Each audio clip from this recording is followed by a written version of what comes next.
আসসালামু আলাইকুম। আজকে আমরা পরিসংখ্যান ভূগোলের আর একটা অঙ্ক করাবো। অঙ্কটা হচ্ছে নিচের উপাত্ত থেকে গড়, মধ্যমা এবং পূজক নির্ণয় করো।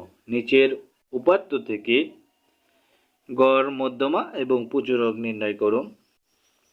তা এই যে এখানে একটা উপাত্ত দেওয়া আছে, দেখুন 27, 12, 15, 29, 41, 27, 36, 22, 26, 28, 36, 27, 16। তা এই উপাত্তটা দেওয়া আছে, আপনাকে এই উপাত্ত থেকে বুঝে নিতে হবে এটা কোন ধরনের অঙ্কের মধ্যে পড়েছে।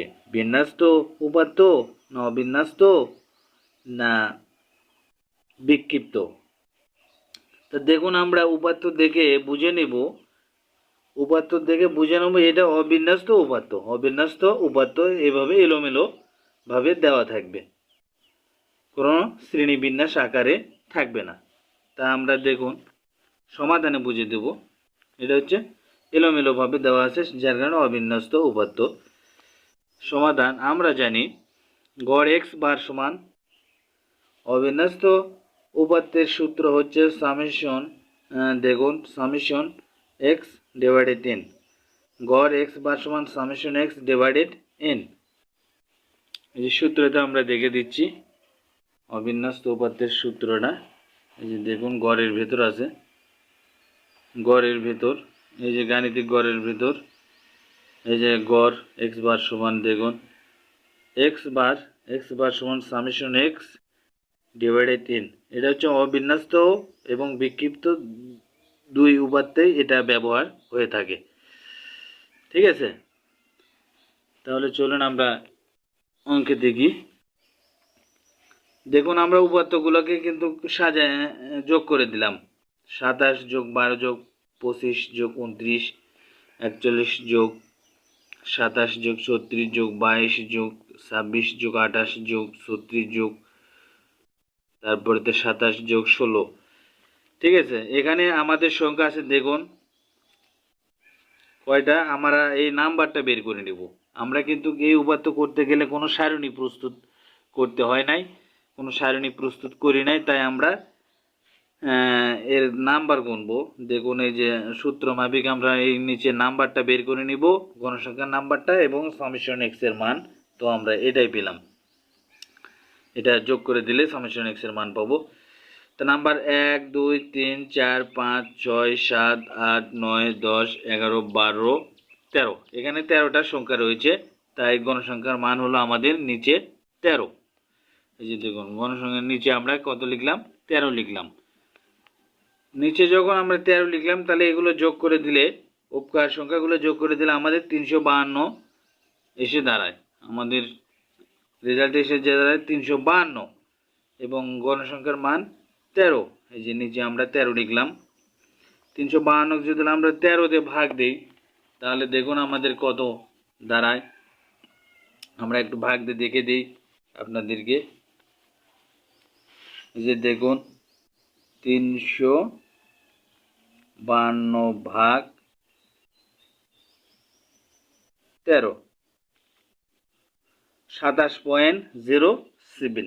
এই যে দেখুন কত বের হয়েছে, 27.07 বের হয়েছে, দেখছেন। তো এই যে দেখুন 27.07। তা অতএব নির্ণয় গড় 27.07। এই সাইডে লিখে নেবেন। এই যে দেখুন এখানে সামেশন এক্স সমষ্টির সংখ্যা, এই যে সমষ্টিগুলোর সংখ্যা, এবং এন সমান মোট সংখ্যা। এই যে মোট সংখ্যা কয়টা সেটা আমরা নিচে লিখলাম। আর সামেশন এই সাইডে, এখানে এই জায়গাটুকু তো আপনি সাইডে অঙ্কের সাইডে লিখে দেবেন। সামেশন এক্স সমান সমষ্টির সংখ্যা, এন সমান মোট সংখ্যা। অঙ্ক করার আগে এটা করে নেবেন। তারপরেতে আমরা দেখুন পরের কাজ আমাদের কি,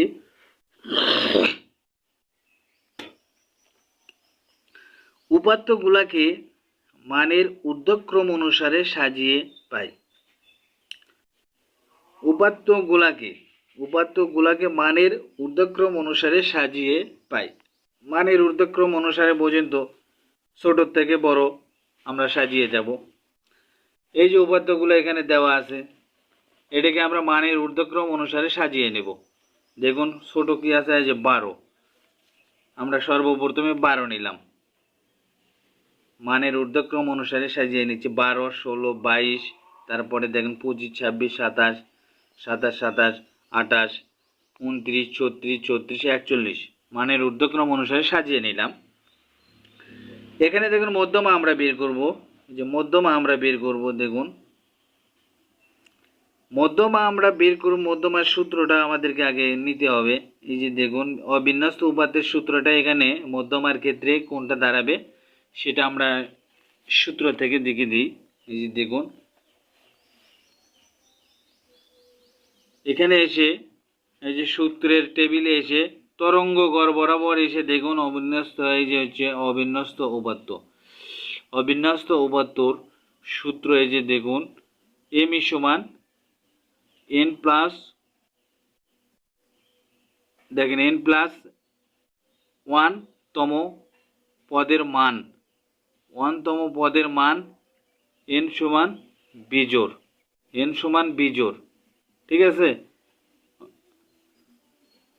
আবার m সমান n/2 ডিভাইডেড তম পদ, এটা একটা সূত্র, প্লাস n/2 প্লাস 1 তম পদের, এটা হচ্ছে জোড়।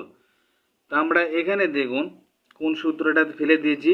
এই যে দেখুন, এই যে দেখুন n প্লাস 1 ডিভাইডেড 2, অর্থাৎ এই উপকার এই সূত্রটা বিজোড়ের সূত্রটা আমরা ফেলে দিয়েছি, ঠিক আছে।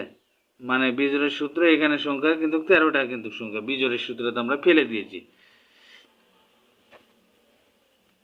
তা দেখুন আমরা ওই সূত্রটা লিখে নিলাম, n প্লাস 1 ডিভাইডেড 2 তম পদ। এখানে n এর সংখ্যা কত, এই যে দেখুন 13, n এর সংখ্যা কিন্তু 13 বিজোড়, ঠিক আছে। আমরা n এর সংখ্যা 13 লিখে নিলাম, তারপরে দিয়ে প্লাস চিহ্ন দিলাম, তারপরে দিয়ে 1 নিয়ে আসলাম, ডিভাইডেড 2। আবার ভালো করে মনোযোগ দিয়ে কিন্তু এখানে দেখবেন, এখানে একটু বোঝার বিষয় আছে। তারপরে আমরা আসেন, আমরা আসি দেখেন, আমরা এসে দেখেন এখানে যোগ করে 14 করলাম। 14কে যদি আমরা ভাগ দিই তাহলে 2, 2 দিয়ে যদি ভাগ দিই তাহলে আসে আমাদের 7 বের হয়ে আসে। এই যে দেখুন 7তম পদ, 7তম পদ আমাদের বের হয়ে আসলো। এখানে 7তম পদ সমান, দেখুন আমরা যে মানের ঊর্ধ্বক্রম অনুসারে 7তম পদ সমান এখানে 27 কিন্তু আমরা নিলাম। 27 কেন নিলাম সেটা কোত্থেকে পেলাম, এই যে দেখুন 7তম পদ আমরা মানের ঊর্ধ্বক্রম অনুসারে কিন্তু এখানে আগে সাজিয়ে নিয়েছি। এই যে দেখুন মধ্যমাতে আমরা মানের ঊর্ধ্বক্রম অনুসারে কিন্তু সাজিয়ে নিয়েছি যখন, তখন সপ্তমতম পদ আমাদের বের হয়েছে 1 2 3 4 5 6 7। এই যে দেখুন আমরা এখানে আগে কিন্তু করে দাগ টেনে নিয়েছি নিচে, ঠিক আছে, সংখ্যার নিচে দাগ টেনেছি, এটা হচ্ছে সপ্তমতম পদ এটার, অর্থাৎ এটাই রেজাল্ট হবে। আমাদের সপ্তমতম পদ বের হয়েছে, তাই আমরা এখান থেকে 7 নম্বরে গিয়ে যে সংখ্যাটা আছে সেটা আমরা রেজাল্ট করে নিলাম। তাহলে দেখুন এখানে আমরা এখন দেখাবো, দেখুন এই যে সপ্তমতম পদ ওই যে 27 ওখানে যায়, অতএব নির্ণয় গড় মধ্যমা হচ্ছে 27। তারপর এখানে দেখুন এই যে পুচুরক এমো সমান, পুচুরকটা আমাদের এখানে লেখা আছে যে সংখ্যাটি সর্বাধিক বার থাকবে,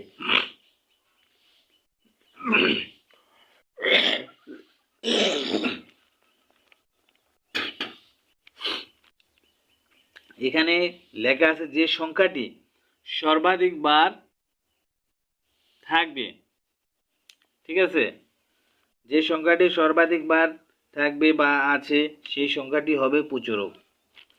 তো এখানে দেখুন সর্বাধিক বার কোন সংখ্যাটি আছে সেটাও বুঝিয়ে দিই, বা আগে সূত্রতে থেকেই বুঝিয়ে দিই সূত্রতে কোন জায়গায় আছে এটা।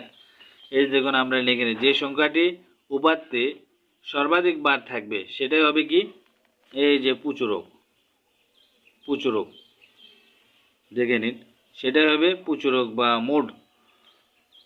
যে এখানে এসে কোন তরঙ্গ গড় বরাবর এসে নিচের যে সংখ্যাটি উপাত্তে সর্বাধিক বার থাকবে সেটা হবে প্রচুরক। তো এখানে আমাদের সর্বাধিক বার আছে, দেখুন আমরা মানের ঊর্ধ্বক্রম অনুসারে কিন্তু সাজিয়ে নিয়েছি এই মধ্যমাতে, এখানে প্রচুরক এখান থেকে নিতে হবে। তো দেখুন সর্বাধিক বার, দেখুন এখানে আমরা দেখতে পাচ্ছি এই উপাত্তর মধ্য থেকে আমরা এখানে 27 27 27 এটা 3 বার আছে কিন্তু, ঠিক আছে, এটা অর্থাৎ সর্বাধিক বার আছে, বেশি আছে। দেখেন এখানে 28 29, তারপরে এখানে 36 36 36 কিন্তু 2 বার আছে, আমরা সেই জন্য এটা নিইনি। এখানে 27 কিন্তু সর্বাধিক বার আছে, 3 বার আছে, এখানে আছে 2 বার 36, তাই আমাদের এখানে 87 রেজাল্ট হবে। দেখুন যে সংখ্যাটি সর্বাধিক বার উপাত্তে আছে সেটাই হবে প্রচুরক, তাহলে আমাদের এটা সর্বাধিক বার আছে, তাই 87 আমাদের এখানে প্রচুরক আমরা নির্ণয় করে নিলাম। এই যে দেখুন যে সংখ্যাটি সর্বাধিক বার উপাত্তে আছে সেই সংখ্যাটি হবে প্রচুরক, অর্থাৎ সমান 27 আমরা যে উপাত্তে দেখে নিয়ে আসলাম বা ডাটাতে দেখে নিয়ে আসলাম। এই যে প্রচুরক এম সমান 27, প্রচুরক এম সমান 27, অতএব নির্ণয় প্রচুরক 27। তো আজকের ভিডিওটি আমাদের এই পর্যন্ত, এই অঙ্কটার। আসসালামু আলাইকুম।